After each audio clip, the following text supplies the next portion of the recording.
मुंबईच्या महानगरपालिकेमध्ये सत्ता जरी भाजपाची असली तरी प्रशासन ठाकरेंना हवं तसं चालेल। अर्थात ते ठाकरे उद्धव ठाकरे नाहीत तर बाळासाहेब ठाकरे असतील असं मुख्यमंत्र्यांनी स्पष्ट केलंय। हिंदुहृदय सम्राट शिवसेना प्रमुख बाळासाहेब ठाकरे यांच्या जन्मशताब्दीच्या निमित्ताने त्यांना अपेक्षित अशा प्रकारचं प्रशासन या महानगरपालिकेच्या माध्यमातून आम्ही चालवू आणि आमचे महापौर, उपमहापौर आणि आमचे सगळे पदाधिकारी मिळून या महानगरपालिकेला एक दिशा देतील आणि सामान्य मुंबईकरांची जी स्वप्न आहेत ती स्वप्न पूर्ण करण्याचं काम ते करतील।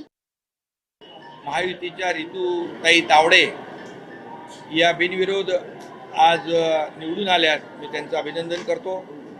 आणि उपमहापौरपदी संजय घाडी महायुतीचे हे बिनविरोध निवडून आले, त्यांचे मी अभिनंदन करतो।